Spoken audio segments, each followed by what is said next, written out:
What's up guys, welcome to my YouTube channel Super Roast. আজি বহু দিনৰ ভিডিঅ'ৰ অন্তত আপোনালোকৰ ওচৰত এটা ব্যতিক্ৰমী ভিডিঅ' লৈ আহিছো। আজি ভিডিঅ'টো অলপ বেলেগ। আগৰকিটা ভিডিঅ'তকে আগৰকিটা roasting বা trolling ভিডিঅ'তকে আজি অলপ ভিডিঅ'টো অলপ ব্যতিক্ৰম। আজি ভিডিঅ'টো এনেকুৱা ধৰণৰ যে এগৰাকী ছোৱালী নাম তাই মৌৰী শইকীয়া। তাই কিছুমান ঘৰুৱা পেলনীয়া বস্তুৰে তাত নিজৰ চিত্ৰ অংকন কৰি নিজৰ হাতেৰে কিছুমান চিত্ৰ অংকন কৰি অসম বুক অফ ৰেকৰ্ডত নিজৰ নাম পঞ্জীয়নভুক্ত কৰিবলৈ সক্ষম হৈছে। আৰু সেইগৰাকী ছোৱালীৰ সৈতে আমি কিছুমান বাৰ্তালাপ কৰিছিলোঁ, সেয়াও আপোনালোকৰ ওচৰত দেখাম। তাৰ আগতে কেইটামান তাই নিজৰ হাতেৰে তৈয়াৰ কৰা কেইপদমান বস্তু আপোনালোকক দেখাই লওঁ আহক। Tao kita khiti tak tao kita khit rit hey tao kita dridhinak khit tao kita khiti tak tao kita khit rit hey tao kita dridhinak khit dhanita khiti khiti tak dhina dridhinak hey khit dhanita khita khiti tak dhina dridhinak hey khit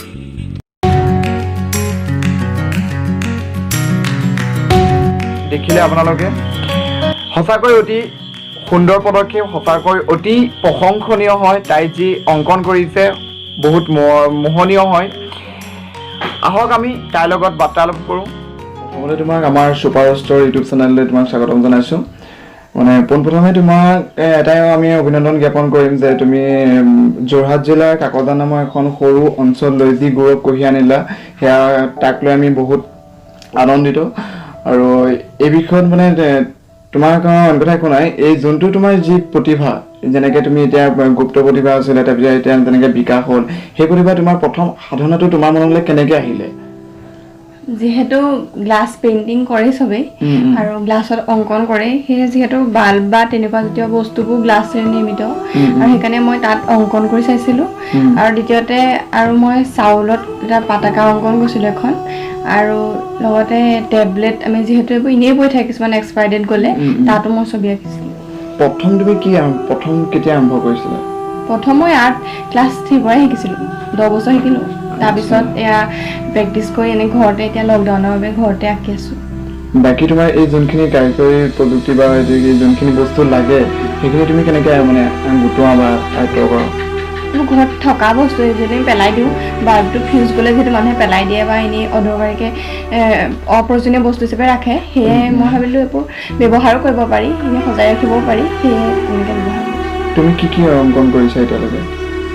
কি মানে ছবিয়ে অংকনে কৰোঁ, আৰু তাৰ উপৰিও তেনেকৈ চব বস্তুৱে অঁকা হয়। তুমি যেতিয়া তোমাৰ সেইটো পঠিয়াইছিলা তেওঁলোকলৈ, আসাম বুক অফ ৰেকৰ্ডলৈ যেতিয়া পঠিয়াইছিলা, যেতিয়া তেওঁলোকে এটা তোমাক চিলেকশ্যন কৰিছিলে, তেতিয়া তোমাৰ মনৰ অনুভৱ কেনেকুৱা হৈছিলে? মনৰ অনুভৱটো ভালেই হৈছিলে, যিহেতু ইমান অত বছৰে মই শিকিছিলোঁ যিটো বস্তু, যিমানখিনি কৰিলা। তাৰপিছত আৰু ইয়াতকৈ অকণমান কিবা ডাঙৰ কৰিব পাৰি নেকি? তুমি তেনেকুৱা চিন্তা কৰিছা নেকি? ইয়াতকৈ ভাল কাম কৰিব পাৰি, আৰু তাৰ বাবে চেষ্টা চলাই। তুমি যোনখিনি মানে বস্তু বনাইছিলা, তুমি নিজে গম পাইছিলা যে তোমাৰ এইটো এটা মানে এটা এক্সট্ৰাঅৰ্ডিনেৰী টেলেণ্ট আছে, সেইটো তুমি নিজে গম পাইছিলা। এইটো যেতিয়া তুমি মানে মানুহৰ আগত প্ৰকাশ কৰিবলৈ বিচাৰিছিলা, তেতিয়া তোমাক কোনোবাই মানে বিশেষ ব্যক্তিয়ে অনুপ্ৰেৰণা যোগাইছিলে নে? অনুপ্ৰেৰণা যোগাইছিলে।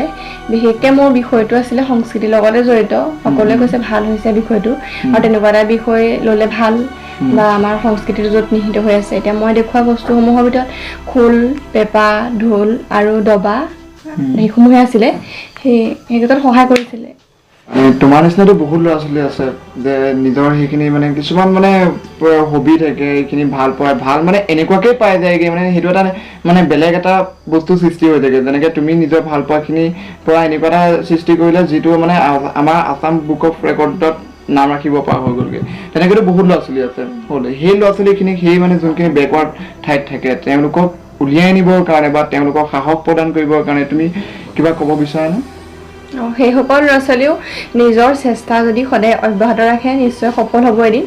আৰু ইয়াৰ উপৰি এইসমূহত বিশেষকৈ সুবিধাও প্ৰয়োজন হয়। এতিয়া মই যেনেকৈ সুবিধা বুলিবলৈ পোৱা নাই, কিন্তু মানে তেওঁলোকৰ যিটো পেজ আছে ফেচবুকত তাৰ জৰিয়তে মই চাই মেলি কোনে কি দিছে সেইসমূহ লক্ষ্য কৰি তাৰ পৰা নম্বৰ বিচাৰি নিজে পঠিয়াইছিলোঁ। নিজে ষ্টাডি কৰি আছিলা? নিজে, কোনেও মানে তেনেকে ওচৰত আহি সহায় কৰা নাই, এনে ওপৰৰ পৰা চাই দিছে, কিন্তু মানে তেওঁলোকৰ নম্বৰ লৈ তাত পঠিয়াই তাৰপিছতে খবৰ দিছে যে এইটো তোমাৰতো একচেপ্ট কৰা হৈছে। এইবোৰ বস্তু বাহিৰৰ এনে কি কৰি ভাল পাওঁ ঘৰত থাকি? ঘৰত বিশেষকৈ এনেই আজৰি সময় গছৰ পাততো কাটি তেনেকৈ ছবি অংকন কৰিছোঁ বা ভিন্ন ঠাইৰ নাম লিখিছোঁ।